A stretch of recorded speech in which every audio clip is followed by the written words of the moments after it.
From performing worldwide to drinking around the world. From reality TV bombshells to weaponizing my BFA. From behind the scenes to on your screens. or headphones, we don't judge. We're holding space for hot takes. I'm Kaylin. I'm Jacob. And this is The Childless Millennials. What is the Gen Z version of knowing the words to lose yourself? Cave in. We have a Or not question lose for yourself, you. or like all the small things. Yeah. Like what is the Gen Z I was only equivalent? listening to the Wicked Cast album, and I know all the words Yeah. to all the small things. So what cultural moment Yeah. does Gen Z have? What is Gen Z's version of late night, come home, work sucks, I know. I don't know. What is their version of that? We need answers. I don't know.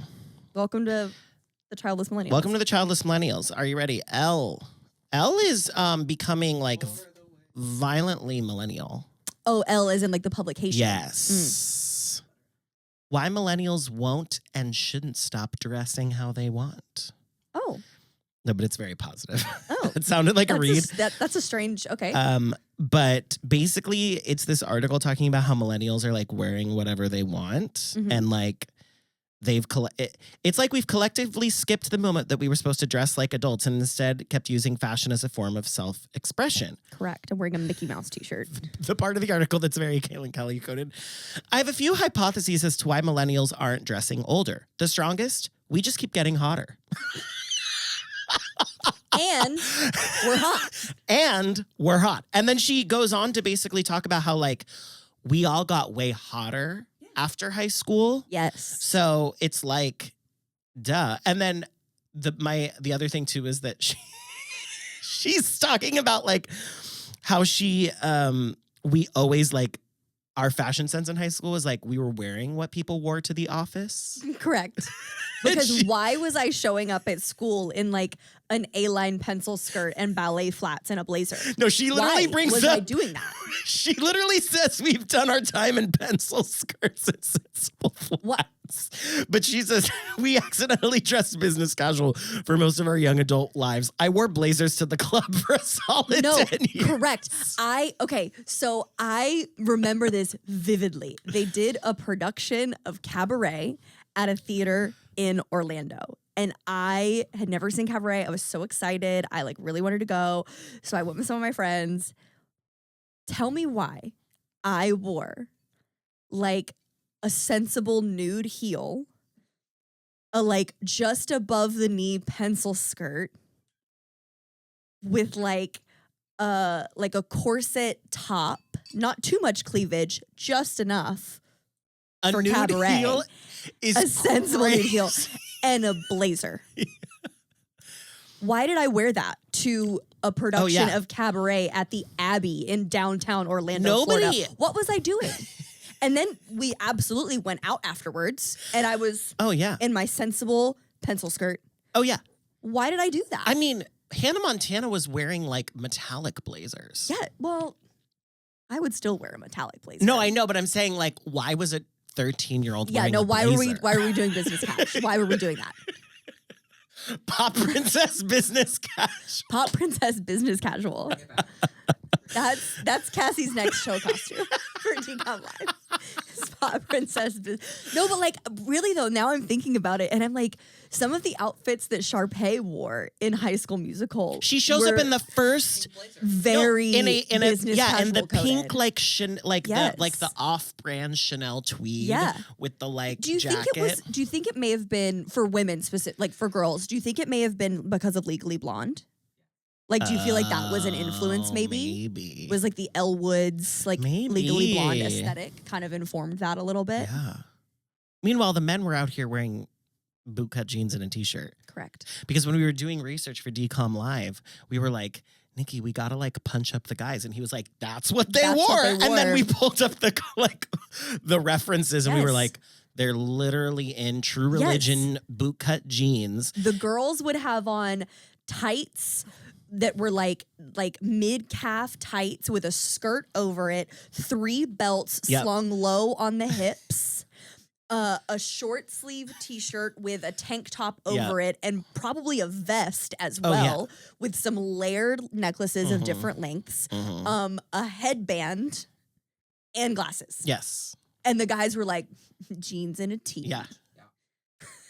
Crazy. Anyway, It is crazy. That article was very funny.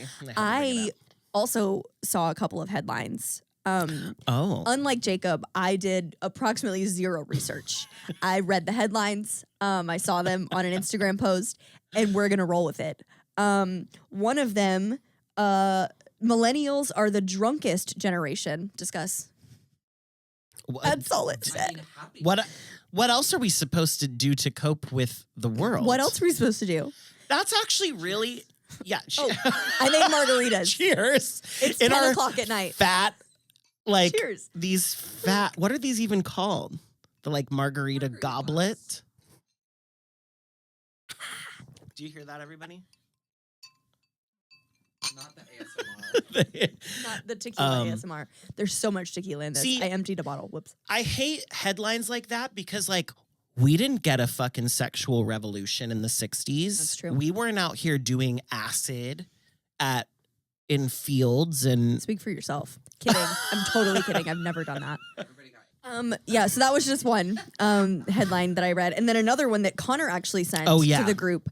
Again, did not do any additional research. The picture was beyond, AI, so I didn't look up to see if it was a real... I didn't either, but I liked it. Millennials are buying homes because of their dogs, not children. Correct. We literally were looking for a home when we were trying purely because of Oreo. Yeah, we just want a yard for the dogs. Like, it could be a 2-1. I don't care. Have I I just want a yard for my dogs. fantasized about buying or like living in a plot of land that has like 2 mini houses with a shared backyard so that the 4 of us can all live there together? Yeah, Zach wants you guys to move into this house on our street that's about to go up for rent. It's hilarious. Really? There's a house on our street that like we looked it up the other day and it's wildly expensive, but it's like a really cute house with How a big is front and a backyard. I think it's like 3 bedrooms, 2 baths or something like that. And Zach was like, I think it's like $42.95. And Well, Zach maybe was we like, get Bryce to move down. Zach was like split between the 4 of us, and then he was like, and then when D moves to LA, it'll be even cheaper. Dying. That is so He had a whole funny. plan. It was very funny. Oh my God. I'm just gonna jump right in. Do it. Talking about I already know where this is going. Bum, bum, bum. Bum, bum, bum. Okay, so the reason... Feverishly checking the levels. The Jesus Christ Superstar Overture performed by the one and only Jacob Heron, ladies and gentlemen. If I was warmed up, I would have been able to really, really kill it. But I thought you did kill it. There was nothing left to be desired there. There's... Speaking of Jesus... Speaking of... I am what a sentence filled with for Christ's this love. podcast specifically and this room of people. Speaking of Jesus. We saw Jesus Christ Superstar. Yes. It was... Okay, at the Hollywood Bowl. Yes. So... Not a local production. No. Just want to clarify. Yeah, starring a like up and coming musical theater star named Cynthia Erivo. No, a couple things. One, because I came out about this to my close family and friends a week ago in the hot tub, I just need to come out about this on the podcast that I love Andrew Lloyd Webber. Yes, you do. I have no qualms with Andrew Lloyd Webber, so you don't have to like qualify it for me. Phantom is one of my favorites. Like, love it. I love Andrew Lloyd Webber. I love Cats. Yes, you do love Cats. That score, like, just absolutely shreds. Yeah. I mean, but anyway, the one thing I didn't tell you guys when I was talking about how much I loved Andrew Lloyd Webber is that people joked with me because when I was applying to colleges and I had my UCLA interview for the musical theater program, they asked who my favorite composer was. And I said Andrew Lloyd Webber. And he was like, really? And everybody was like, I can't believe you still got into UCLA saying that your favorite composer was Andrew Lloyd Webber. And then he asked, one of the questions was like, Well, because then he said, "What's your favorite Andrew Lloyd Webber?" And I think I said Cats and Phantom. And then he was like, "That's not even what I consider to be his best musical." And his best musical that a lot of people consider to be his best is Evita, which I know nothing about randomly. I've never listened to the album I don't know anything randomly. about it either. I've never seen it. But people consider that to be like one of his best works. But then he asked if you could grow up in any time, what would it be? And I said, born in the 60s so that I could have been in my 20s, in the 80s so that I could have been in Jesus Andrew Lloyd Christ. Webber musicals. For no other reason than that. I love that. So anyway, I love Andrew Lloyd Webber, and I just hate the fact that musical theater people like roll their eyes at Andrew Lloyd Webber Yeah, I because do too. I It's really think he's that bitch. Jesus Christ Superstar was incredible. Yeah. Like, what have you seen of it? So I am not familiar with Jesus Christ Superstar at all. I think very familiar with Jesus Christ and Superstar is quote, just not superstar. Like, sorry, not quote, comma, superstars, but not together. No, I think a few years ago, one of the musical theater girlies, like Jessica Vosk or Shoshana Bean, did like a cover of a song I Don't Know from How to Jesus, Love Him. something like that. Yeah. And that was kind of like my first time ever hearing a song from Jesus Christ Superstar. And I was like, oh, slaps. Yeah. Okay. And then just never really like took the time to find a version of the show to watch or like really explore the music or anything. So at this point, I've seen quite a few of the videos on TikTok from the Hollywood Bowl performance. Mainly, I guess, like, I think it's mostly the end. Like, what is it, Gethsemane? Gethsemane. So I've seen Gethsemane, and I've also seen, or Gethsemane? I think Where's it's the S? Gethsemane. Oh, it is Gethsemane? Gethsemane. What? Gethsemane. Oh, I always call And it I know that from the Gethsemane. Bible, Mm. not from Jesus Christ Superstar. Fun fact. Huh. Yes. Second So number. I have seen Gethsemane, and I have seen essentially like the Road to Galilee. I don't know what it's called in When they're like the show. parading in for the first time? When Oh, Jesus is like Hosanna. coming. Oh, no, that's like not when like she's like walking up to be crucified. Oh, that's that Yes. too. Yeah. Yeah. That's pretty much what I've seen from the Yeah. show. And then like I saw a little bit of Josh Gad, who is Herod. Mm-hmm. I saw a little bit of him when he made the "no good deed goes unpunished" joke, Yeah, which was very funny. Very funny. Yeah. Yeah. So I've seen like those clips, and obviously I'm familiar with the story of Jesus and Judas and and all of that so kind of stuff. to just give like a brief history lesson to anybody listening. I did watch a full video deep dive of the history of this show. Oh, you have to and send I it to read me. the Wikipedia page so that I would be prepared for this Oh conversation. my gosh, I'm dead. Yes, I I did. was the other day. I was in bed and I was like, oh, wow. And he was like, what are you doing? And I was like reading a thesis analysis on Jesus Christ Superstar. Uh-huh. Yeah. No, but Jesus Christ Superstar is really fascinating, like in the musical theater history canon, and it doesn't really get the credit that it deserves compared to other shows like West Side Story or A Chorus Line of like changing the course. But after seeing this version, I was like, oh, we need to be giving major credit to Jesus Christ Superstar, because one of the big things was that they used handheld mics in the show. It's cords. Like it was before wireless. So can you imagine rock show the chordography of doing that, doing a full musical with a corded mic? Because people don't realize that people didn't. I think that Beauty and the Beast on Broadway was the first Broadway musical to give every company member a microphone. Really? Yes. I mean, I guess that makes sense because for a long time the ensemble was just stage mics, right? Yeah, they just had ambient. like area mics, like ambient mics. So the changing of the course of like a rock show on Broadway and a rock opera is like really crazy. And also I referenced it as an 80s musical because I just associate it with being the 80s, but it's 60s. 69? 70? I think it was either 69 or maybe 71. Yeah, like because it was a concept album first. Like, and I don't actually. I think it was. So I think they wrote it in the 60s. They started trying to sell it in 1970. Yeah. Because that's when they. I swear to God, I watched a whole video about this. They couldn't get anybody to buy into the show. Right. So they like begged this producer to let them record one of the songs. Crazy. And he was like, yeah. And they released it as a single and it went like platinum. It's crazy. And then they were able to do a full concept album. And then people started doing like illegal concert versions of the show once the concept album was out. And there were no rights to the show because the show had never been performed. So people just started performing it all around. And then that's when Andrew Lloyd Webber and Tim Rice were like, we need to do a production of this show because it's like cropping up everywhere. It's getting this like cult following and we don't have any rights to sell. Yeah. Yeah.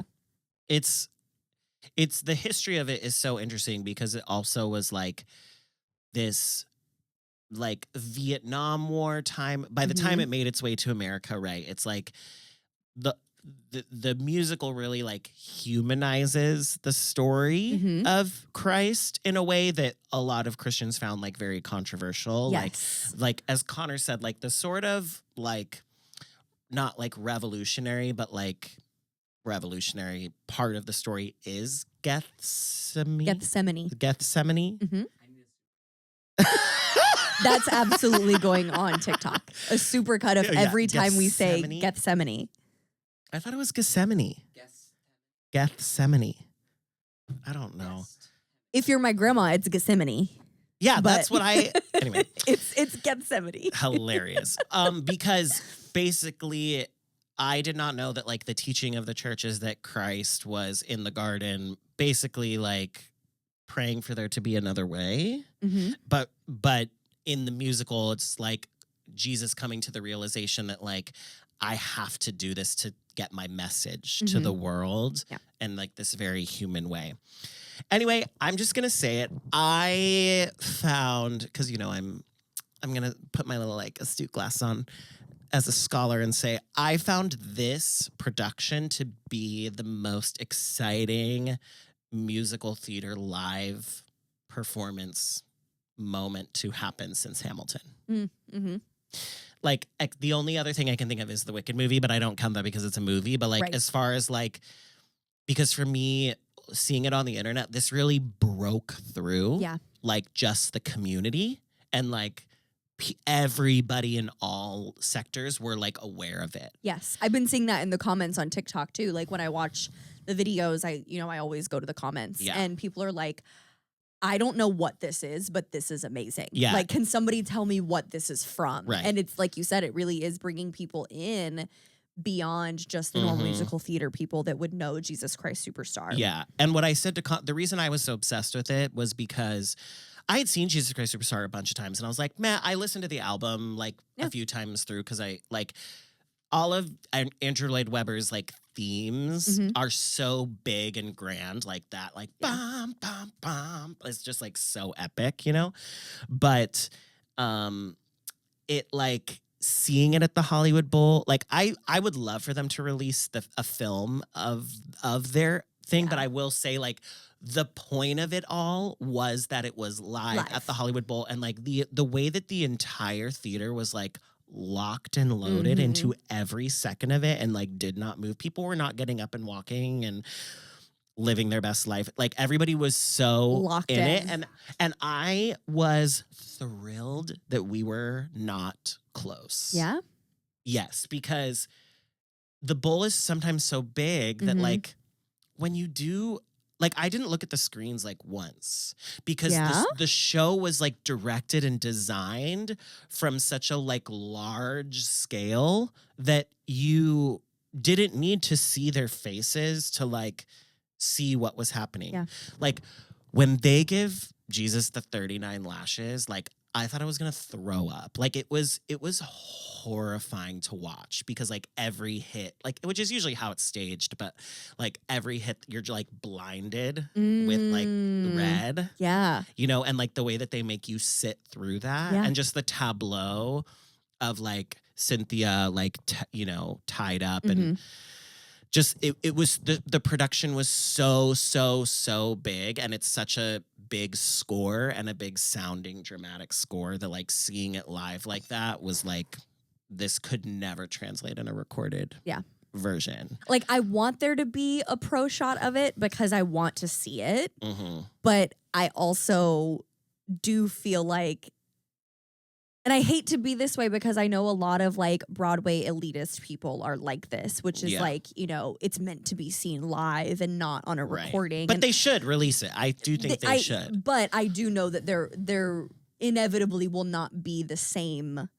I mean, it's just like with the Hamilton pro shot. I love the Hamilton pro shot. I still watch it, but like having been there in the theater, having seen it performed with most of the original cast, like there is an element to it that is about being in the room. And so I really do hope that they maybe did a pro shot of the Hollywood Bowl show. I'm just confused so because they are professionally filming it like in the moment. Like did you see that video of the girl calling the show for the camera angles? I'm obsessed with her. Do we know her? No, that video was so impressive. I loved it. Good. And because it was like, it was almost like watching somebody dance. Because she's she's so active and she's so in it, and like her cues are very physical, and she's like, it was really cool. That's one of those things that like I love the internet and social media for, because in the 70s, there wouldn't have been there might not have been a person in a role like that, depending on what the technology they had on hand was, and B, there would have never been a way for us to see somebody like that. And like, that's such a huge part of the creative process of a show. Like the way they staged it at the bowl. I thought her video was super cool. It's so cool. Yeah. But the moment of the show, like, I feel like when I saw Hamilton, for example, and they do Before Satisfied, and they do like rewind, and you see that for the first time, you're like, it's just like literally your whole body like goes to a different place, because you're like seeing something that you've never seen, and you're like experiencing like a brilliance in the moment. And for me, it was crazy to have that experience at a musical that was written 50 years ago, because that you've seen multiple times. Yeah, but like I think it is a testament to like, when I explained it to Connor, of like, when you go to a nice restaurant, everything tastes good on the menu, and so like, if you eat like, I don't know, like snail, like escargot is like snails, right? That's like gross, but like at a nice escargot restaurant, is so good. Yeah, I love escargot. Especially like a nasty little bacon wrapped escargot. And not saying that Jesus Christ Superstar is like snails, or that it's bad, but I know like what when you you see mean. something at that level, you're able to really experience it in its best form, and it helps, like it's educational, because basically like I did not know that like really what the show was trying to say until this production, which is like basically this conversation on like destiny, and like the way that all of these people, in trying to eliminate Christ, they played into Christ's hand and agenda, and ended up elevating Christ to the global sensation that he is, which the people that wanted Christ dead are essentially the people who made him the Messiah. Yes. Right. Like which is what the show is saying. Yes. And that's what I said. I was like, this is literally like Trump. Like, it's very relevant today. Yeah. Which, and having not seen the show, but like knowing the story of Jesus and the disciples and all that kind of stuff, reading through the Wikipedia page and like the video that I watched that was like a breakdown of the show and its history, I think it's so interesting that so many Christians had such a problem with it. I say it's interesting, but not surprising. Let me say that first and foremost. So many people were upset at how humanized Judas is in the show, because as Christians, we're taught that he's the evil. villain. Yeah, that he's the villain. Judas is the villain. And this show, from what I read, paints him more in the light of a flawed person who had to make a really difficult choice. Not even, I actually think that the show is trying to, because in theory, the show is told from his perspective. And so he's actually not, they've written the show that Judas thinks that Jesus is getting out of control and that his radicalism is getting too radical and that it's ultimately going to hurt the Jews. Interesting. So that's like the perspective that Judas has in this musical, is that he's like, knock it off or we're all going to die. I see. Like, you're going to get us all killed. I said that Bernie Sanders is Jesus and Hillary Clinton is Judas. when I tried to make the Trump comparison and then he said that, I was like, shut up.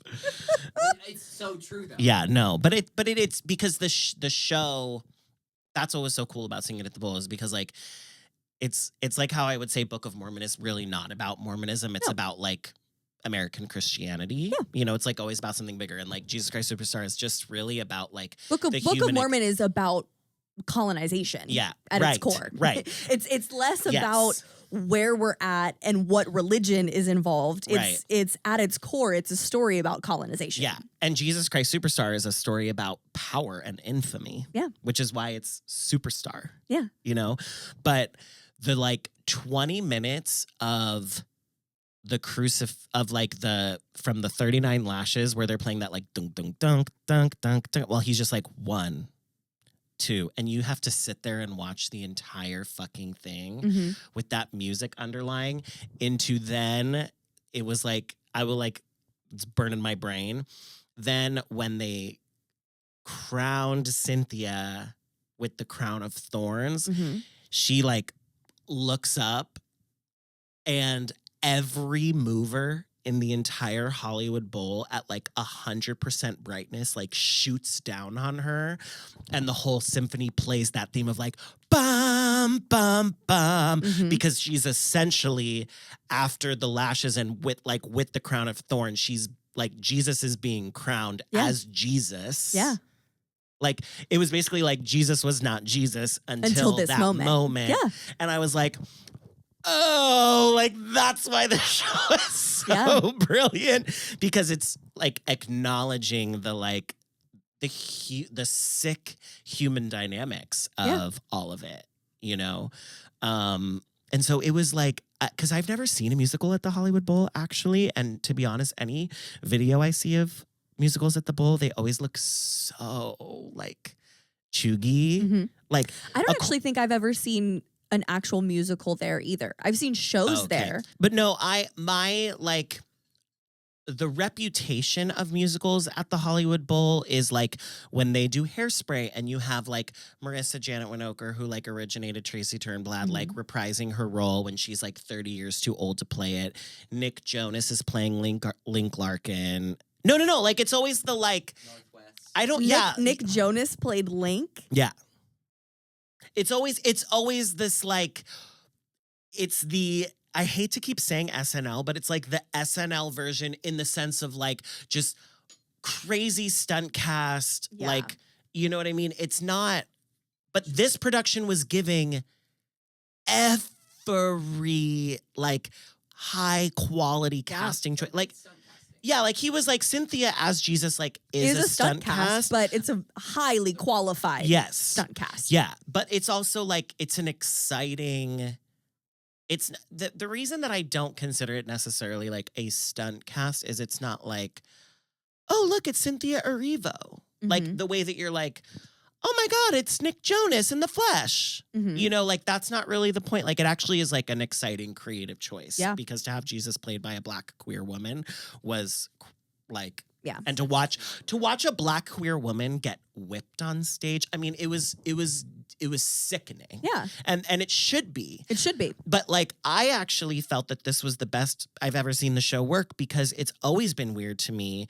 that Judas and Jesus are always two men that sing in the same range. The same type, yeah. Yeah, so it's like, who is singing what? Like, you know, like they both do the same thing. Like, it's usually two Adam Lambert type. But to have like Judas as Adam being this like towering, tall white man, like double the size of this. And there's actually a lyric in the story about when Herod says like, oh, you're much smaller. And I was like, was that a new lyric or is that always the lyric? Because it was like it worked so well. But so I feel like this musical really like established its like changed its reputation on what I think people will start to think of as musicals at the Hollywood Bowl, which makes me really happy as being like a very like serious an event to take seriously as opposed to like a campy, you know, whatever. Yeah.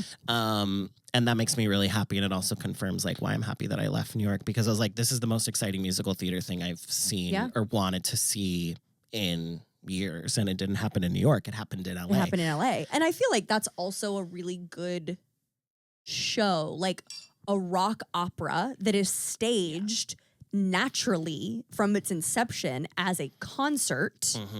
Is actually the perfect show to do at a venue like the Hollywood Bowl. It makes sense. Right. You know. But even when they did Rent, it was like it was like Vanessa Hudgens is Mimi. It was, yeah. Aaron Tveit was Roger.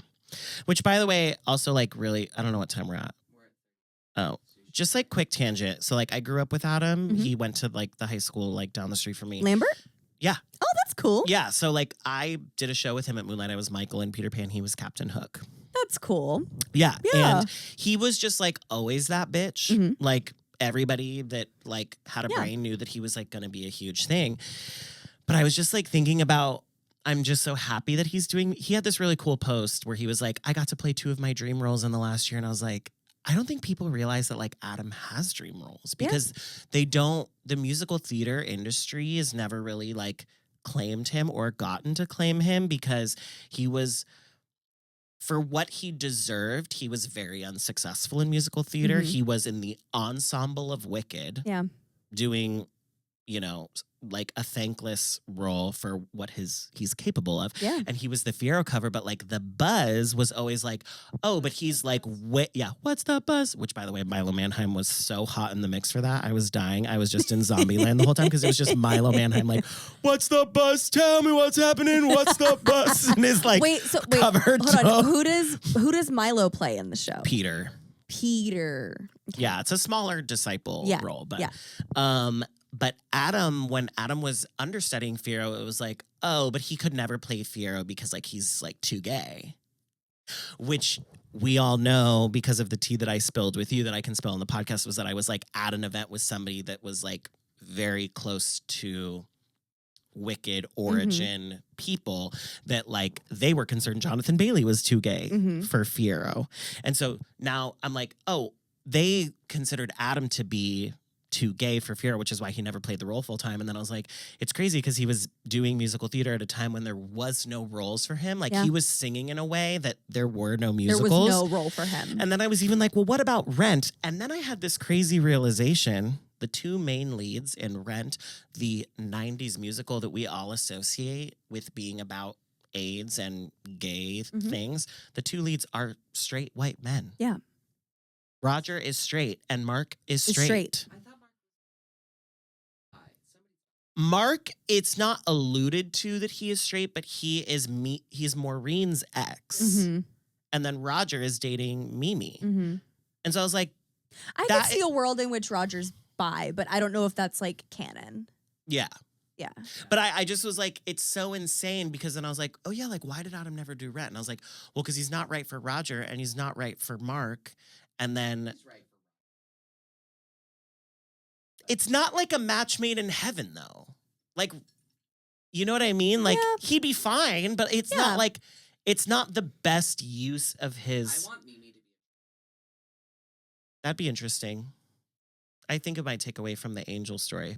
But anyway, I just was thinking about how it's so, this is also like what I hate about musical theater is that like, why do we not have a musical for Adam? Like what? Like that really like serves his talent and ability. With the exception of this role, like Judas, I was like, oh my god, like this is. He was incredible. That he gets to originate a role one day. That like there is someone that writes a show. Yeah. That he gets to originate a role that's for him. I do as well, but I think that the MC was his Broadway debut. Yeah. Which is crazy for somebody that grew up in musical theater. No. In LA. I don't think he did it on Broadway. He was in the LA company. I from what I gather, Wicked was like not supportive of American Idol. Oh, Because interesting. he like needed a certain amount of time off Yeah. to like do that, and he had to quit the show to like Yikes. pursue that to like do journey. American Idol. Yeah. Yeah, no, which is just Wow. crazy to me. Why is Adam Lambert only making his Broadway debut like 2 years ago? Yeah. So I did hear he was amazing in that role in the MC. as the MC. He is the MC. Yeah. That's like, yeah. So it was just really cool to see like him in that and to be like, you were always this good. You were always, Yeah. this is exactly what you sounded like when I saw you in Pirates of Penzance at Mount Carmel High School. Yeah. You know what I mean? And then also the guy we sat next to saw the original company of Jesus Christ Superstar in London when he was 5, and we were both like conducting the orchestra because That's in incredible. the overture just like boom ba-da-dum ba-da-dum bum ba-da-dum bum bum bum, and we like kept doing it together to the point where then him and his wife switched because his wife was between us and she was like, you guys need to sit next to each other.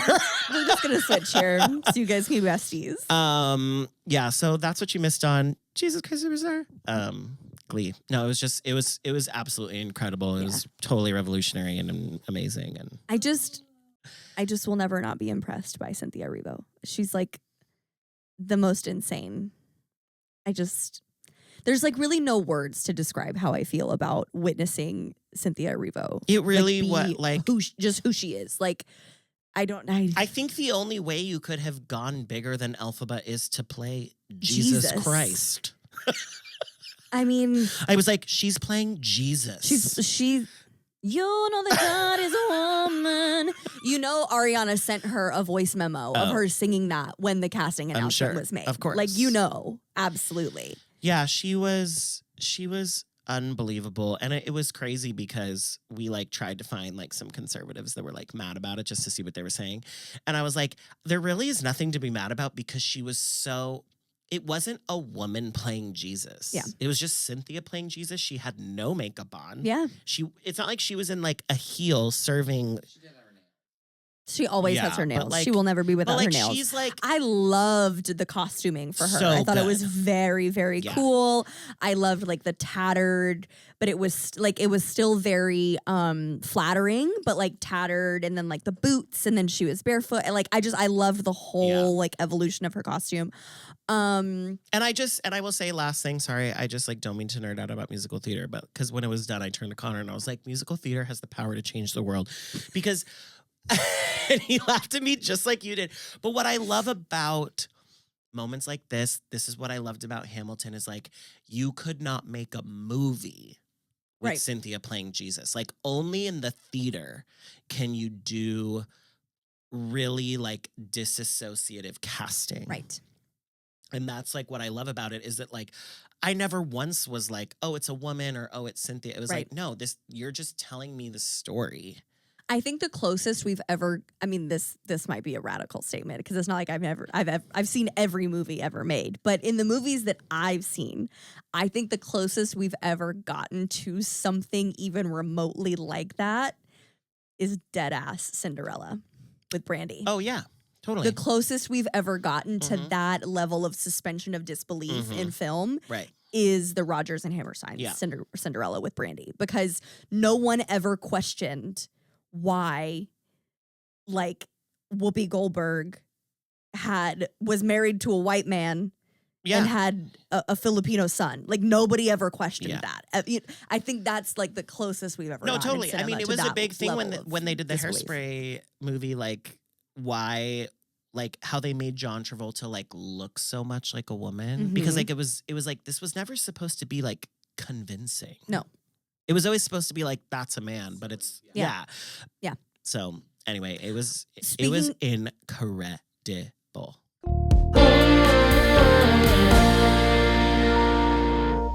Speaking of incredible, life-changing pieces of live performance, we just did our second ever DCOM live show in San Diego, and it was amazing, and I loved every moment of it. I barely remember it. I was more stressed and anxious than I'd ever. I was know. way more nervous for this one than the first one. I wasn't, and then about 20 minutes into the show, I was like, bitch, you should have been. No, you were in rare form though. You sounded so good. Thank you. I sounded appreciate so that. good. I do appreciate I that. think that it just like it just all kind of caught up to me, like the adrenaline of it. It was the moment in our sound check when we had to figure something out with the videos. All the videos that I had spent all this time like filming and editing, that I was like, I did have a moment of like, what have I done? I was like, I built the biggest thing ever. Like, why did I do this? But that being said about those videos, that was like the first thing everybody said. They like I loved loved the talking. The yeah, talking videos, I mean, so many people have mentioned that like the talking head videos just like add such a cool element to the show. But even your video like backgrounds that you worked on, I've noticed in the photos just how good they look. Like, it's really, really cool. It looks really, really good. I know it was stressful, but like, I think the work was worth it. It was all a good stress, it's a really big show. Yeah. It's a really big show. And when we saw Jesus Christ Superstar, I was like, wow, what it must be like to have like one person for every department. Because like their video projections were amazing. And I was like, that was one person's job. Actually, it was probably three people's job. The light, you know what I mean? Every element, I was like, I did everything for my show. And it was at a huge scale. It's true. But But I truly think it was so worth it. And we've talked about this a couple of times of just like, now that work is done. Yeah. And tweaks will be made along the way, and we will do different iterations of the show, some that are that big, some that aren't that big. Like, I think the show is really unique in that it still has the same impact without those elements. Like, it still has that nostalgia and like the fun, the let's take it back, kind of vibe. I think we can do that in so many different ways. Yeah. But the show is built now, with small tweaks here and there that are, only going to continue to upgrade it. The show is done. And what I keep being my big takeaway on the way that this particular one was received was like, everybody that didn't know every song like loved experiencing new music. Like they genuinely were like, oh, like I didn't know, like Juliana was like, I didn't know like half of that music, but I like loved it. Yeah, and she was like, oh, I need to go watch Zombies now because that whole Zombies medley slapped. And I was like, yeah, right. It does. Yeah, we really highlight, like the message of like what these movies, did to us, which is like tell us that it's okay to be yourselves and to like follow your dreams, but not at the cost of what you value most in life, of your friends and family. And it's crazy that we're able to do that without dialogue. Yeah, absolutely. Or intentionally written music. Like there is a story, in a metaphorical sense that's like really coming across. That's what I keep saying is like, without the show stepping over into being musical theater, because it's not, it's a tribute concert. Like we're not playing characters, there's no storyline, there's no even like really scripted dialogue. It's just, don't forget to mention this here to set up, the cue for Lyndon is basically what it is at this point. There is a thesis. There is a thesis statement to the show that I think shines through in so many different elements. And excuse me, by my perception, the thesis statement of our show is that the people on stage are huge fans of these movies, these TV shows, this music. It impacted our lives in myriad ways, and we are here to share in that experience with other people who are just as big of fans as we are. It's a collaborative experience. It's not, we're going to put on the best show you've ever seen in your life and you're going to like it. It sounds silly and like reductive, but it really is, we're all in this together. No, of course. Like, we are all fans of this thing. It's not meant to be like, I'm this superstar who's doing every move and singing every note perfect so that you will pay dollars for it. It's like, I grew up singing these songs standing on my bed with my MTV karaoke machine, Yeah. at my grandma's house. And when it was done playing Survivor by Destiny's Child and Genie in a Bottle by Christina Aguilera, I was singing Disney Channel music. Right. And it's about bringing that to a live audience. Yeah. And that live audience going, I also remember standing on my bed singing that song. I also remember my sister teaching me the Cheetah Girls choreography and us going and performing it for our mom and dad so that our friend could sleep over. Yeah. Like, well, we can we have a sleepover? We have a dance to show you. Yeah, like, Yeah. That's the whole point of the show is to bring people back to those formative moments. Yeah. And I think it really does such a good job of that. It brings out the best in people too. Like, what I love is that in the pit at this theater, like where everybody's dancing, it's very diverse. And that's like why, like, the one moment that I remember like very viscerally was like a fan that we had at our first show who is on the spectrum in some capacity was like at the lip of the stage, which I thought was such a crazy John, I think Jonathan, is his name. But I was like, this is a very overstimulating environment, but not only are you comfortable being that close to the stage, but that like everybody around you is also keeping the space safe for you. Yeah. Like there's like rowdy college students and 7-year-olds and, people with some sort of, cognitive, difference. There's like a big diversity, but everybody is able to be there together and like have fun, and they keep it a safe space for everybody. And that is what like meant the most to me. It is really, really special because, watching people in the like dance pit area, there's, like you said, there's people of all ages, of all types, of all backgrounds, and everyone is there with a common purpose, which is just to like have fun. But they are also, I've noticed in the shows that we've done, like so respectful of the fun of the people around them. Taller adults or even taller kids letting smaller kids stand in front of them. Right. Making space for people when they need space. Not like aggressively rushing the stage, but like if we walk up to the front of the stage and like go to say hi, then they're like, oh, okay. And they'll come up and engage that way. It is really cool. And I think it's cool to see, like, it's not necessarily specifically our fan base. Like, I feel like we are just like the vehicle. In that sense, it's people who are fans of Disney and Disney Channel specifically.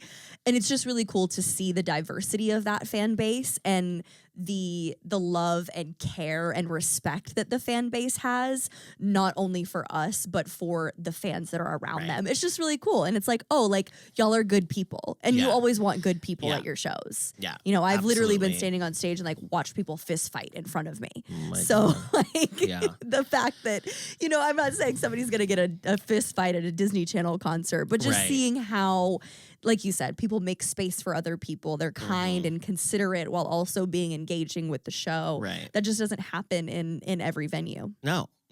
It was really special. And going back really quick, like the video backgrounds, like we joke about that because I spent so much time, but like I really was very intentional. And one of my favorite things that like, I don't think I ever like told you guys, but I was very intentional about breaking free. I really wanted like a night sky. Yes, with the moon. Yeah, with the moon. Yeah. Because then it goes straight into the climb and the whole background / lighting design for the climb is to be a sunrise. Oh, cute. So it's like the evening of breaking free and then goes into the morning. It goes into That's the morning. Very like cute. I very much I thought about all of this. He's a storyteller. But yeah, no, it was really special. I love it. It was so fun. Well, here, do you want to say? I'm just gonna say that I could have cried when the videos worked because Jacob picked all the backgrounds, but then I programmed them all, and it was technologically the most impressive thing I've ever done in my life. Yeah, you're like the QLab expert now. Also, the most stressful thing I've ever done. I literally had a mental breakdown trying to do it, then asked for help, and then figured it out. Yeah.